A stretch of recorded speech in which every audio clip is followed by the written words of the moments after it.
The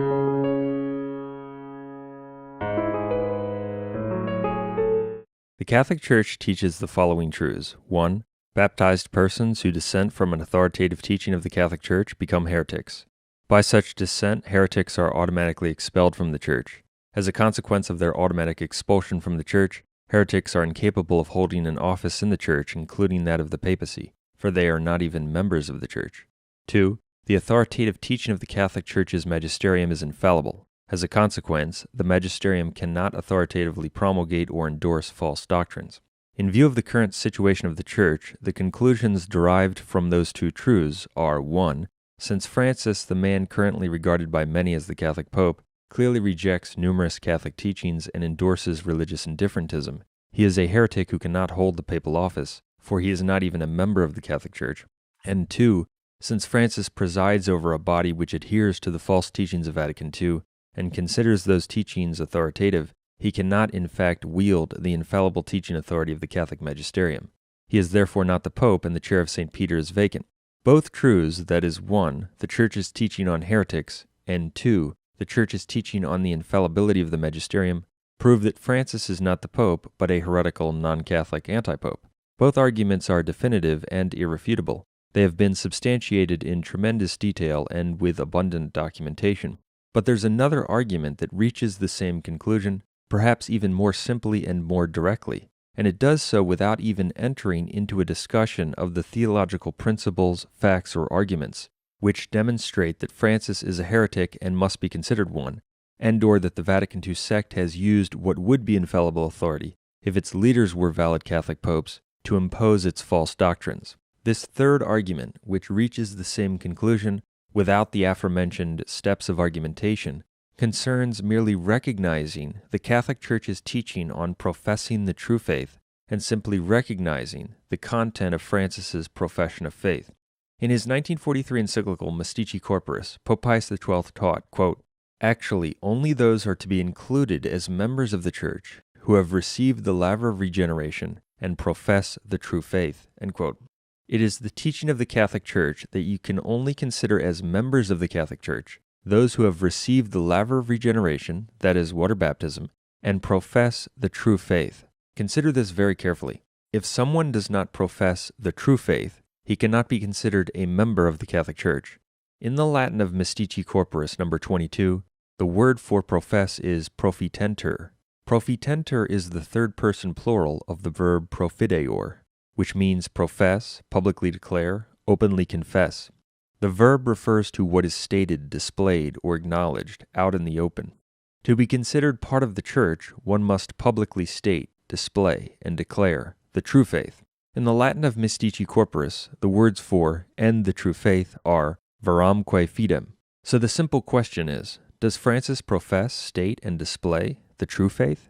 In considering the question, remember that to be considered a member of the Church, you cannot simply call yourself a Catholic but profess or display a false faith. There are numerous schismatic bodies that claim the name Catholic. What you call yourself is not relevant to this particular issue. What matters is that to be considered part of the Church, the faith you profess must be the true faith, verum fidem. Before answering the question about whether Francis professes and displays the true faith, note that the very same Latin verb profideor, which was used by Pius XII in Mystici Corporis, was also used by Pope Eugene IV in the Council of Florence. In the Solemn Dogmatic Bull Cantate Domino 1441, Pope Eugene IV declared, quote, "It, the Holy Roman Church, firmly believes, professes, profitater, and preaches that all those who are outside the Catholic Church, not only pagans, but also Jews or heretics and schismatics, cannot share in eternal life and will go into the everlasting fire which was prepared for the devil and his angels, unless they are joined to the Church before the end of their lives, that the unity of the ecclesiastical body is of such importance that only for those who abide in it do the Church's sacraments contribute to salvation, and do fasts, almsgiving, and other works of piety and practices of the Christian militia produce eternal rewards, and that nobody can be saved, no matter how much he has given away in alms, and even if he has shed blood in the name of Christ, unless he has persevered in the bosom and unity of the Catholic Church." End quote. In defining this point of the true faith, the Council used profitater, professes, the third person singular of the very same verb profideor, which Pius XII used. Hence, the profession of the true faith on salvation is the following. 1. All who die outside the Catholic Church are not saved. 2. It's so necessary and important to belong to the Catholic Church that spiritual practices will only be productive for salvation for those in it. And 3. It's so necessary to join the Catholic Church that even if you shed blood in the name of Christ, you will not be saved if you are not part of the Catholic Church. If someone professes, states, or displays a position contrary to this truth on the doctrine of salvation, he is not professing the true faith. He is professing a false, non-Catholic faith. That's precisely why Pope Leo XIII declared in the encyclical Satis Cognitum No. 13, June 29, 1896, quote, "You are not to be looked upon as holding the true Catholic faith if you do not teach that the faith of Rome is to be held." End quote. Moreover, the Council of Florence defined as a dogma that it's a mortal sin to observe Judaism or the Mosaic Law after the promulgation of the Gospel. In doing so, the Council again used the very same word, profitetur, professes, from the very same verb, profideor. Thus, professing the true faith on Judaism means stating, declaring, and displaying that the observance of Judaism or the Mosaic Law is condemned, mortally sinful, and incompatible with salvation. If someone professes a different position on the Jews and their religious practices, he is not professing the true faith. He is professing a false, non-Catholic faith. So, the question is, does Francis profess the true faith? Of course, the answer, as any honest person familiar with our material knows, is a resounding and thunderous no. In less than a year, Francis has publicly repudiated the necessity for non-Catholics to convert to the Catholic Church approximately 10 different times. He did so emphatically 3 times in one speech on August 7, 2013. He said, quote, "Do you need to convince the other to become Catholic?" He responded, "No, no, no," end quote. ¿Voy a convencer a otro que se haga católico? No, no, no. It is indisputable. Francis does not profess the true faith. He professes, displays, and states a false, non-Catholic faith. In his interview with Eugenio Scalfari, Francis repeatedly denounced converting non-Catholics. He explicitly stated that he has no intention of converting the atheist. He assured his good friend Abraham Skorka that the Catholic Church cannot engage in evangelization of Jews or others. In his interview with Antonio Spadero, he stated that the way for unity with the quote Orthodox is not their conversion, but for them to remain non-Catholics. In a December 14, 2013 interview with La Stampa, Francis taught that there are non-Catholic saints and martyrs, and he even endorsed the idea that a Lutheran minister could be advanced to, quote, canonization. He has taught that atheists and others can be saved without the faith by following what they consider to be good. In his astounding apostolic exhortation Evangelii Gaudium, which Francis, by the way, addressed to the Universal Church and identified as a document of the, quote, Universal Magisterium in number 51, he professes that he holds Jews to have a valid covenant with God, number 247, contrary to the teaching of the Catholic Church. He professes that it's, quote, admirable for Muslims to participate in daily Islamic prayers and religious services, number 252.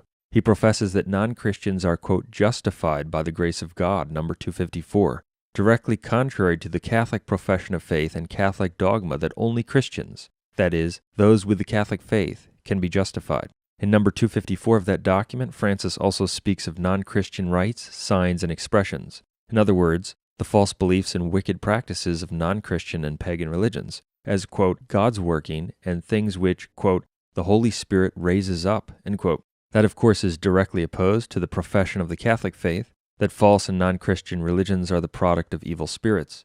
In number 255, Francis professes that religious freedom, whereby everyone has the right to promote any religious view in public, is to be viewed as, quote, a fundamental human right, directly contrary to the Catholic profession of faith on religious liberty. Francis does not profess the true faith. He professes a false, non-Catholic faith. Many other examples could be given, both before and after his, quote, election. See our video, What Francis Really Believes. Furthermore, keep in mind that a profession of faith can be made not only by words, such as the words we've just cited from Francis, but also by deeds. St. Thomas Aquinas, Summa Theologiae, quote, now man can make profession of his inward faith by deeds as well as by words. And in either profession, if he makes a false declaration, he sins mortally, end quote. Concerning Francis's profession in deed, he takes part in condemned Jewish worship, contrary to Catholic teaching. He takes part in non-Catholic worship. He even uses his, quote, authority to organize kosher meals and other aspects of condemned Jewish worship so that Jews can observe the Mosaic law, contrary to the profession of the true faith. In one such meeting in January of 2014, Francis hosted Argentine Jewish leaders for a kosher lunch and joint prayer. Together, Francis and the Jewish leaders intoned Psalm 133 in Hebrew, which says, quote, "How good and pleasant it is when God's people live together in unity," end quote. Francis thus professes in word and deed that Jews who reject the Son have unity with God the Father. The profession of the true faith is precisely the opposite. No one who denies the Son has salvation or unity with the Father. 1 John 2:23, quote, "No one who denies the Son has the Father." 1 John 5:12, quote, "Whoever does not have the Son of God does not have life." So the answer to our question, does Francis profess the true faith, could not be more clear. It's a fact that Francis does not profess, state, and display the true faith, but a false, non-Catholic faith. According to Catholic teaching, therefore, he cannot be counted among the members of the Church, for only those who are baptized and profess the true faith are to be considered members of the Church, as we covered earlier. The significance and the force of this argument should be apparent. It proves that Francis cannot be considered a member of the Catholic Church without even venturing into a discussion of whether he is personally guilty of heresy. We don't need to go there, although one can go there quite effectively if one chooses to. Rather, we can prove that Francis must not be considered a member of the Catholic Church based on a simple recognition and observation of the content of his external profession of faith. Now, of course, the fact that Francis does not profess the true faith but a false faith is connected to the fact that he is a heretic. The reason he doesn't profess the true faith is that he's a heretic and an apostate, a fact which can be and has been proven without any doubt. But it's not even necessary to venture into the territory of whether he is personally a heretic to prove that he cannot be considered a member of the Catholic Church. The point is proven by a simple observation of the content of his external profession of faith and an observation of the content of the profession of the true faith. In fact, many false traditionalists who decry the new religion and its new teachings but accept Francis make such an observation. They note that there is a contradiction between the pre-Vatican II religion and the post-Vatican II religion on matters of faith. They compare the new teaching on matters of faith with the previous teaching, and they complain about the discontinuity. They fail, however, to reach the conclusion Catholic teaching requires when confronted by a discontinuity between two professions of faith in the external forum. Someone who professes a false faith cannot be considered in the true church with those who profess the true faith. To consider one who professes a false faith in the true church with those who profess the true faith is heresy. It denies the church's unity, a mark of the church, a supernatural protection and promise given to us by Jesus Christ himself. For by holding that one who professes a false faith, such as Francis, is to be considered in the true church, one either contradicts the truth that all in the church have the same faith, or one equates the profession of the true faith, for example, that non-Catholics need to join the Catholic Church, with the profession of a false faith, that is, Francis's profession that non-Catholics don't need to join the Catholic Church. Moreover, once it's clear that Francis cannot be counted among the members of the Church, the debate about whether he is the Pope is over. Everything hinges on whether he is to be considered a member of the Catholic Church. For contrary to what you might read in a typically misleading and dishonest false traditionalist publication, the issue of whether someone outside the Church, for example a heretic, can hold the papal office is not an open question. It's a settled issue.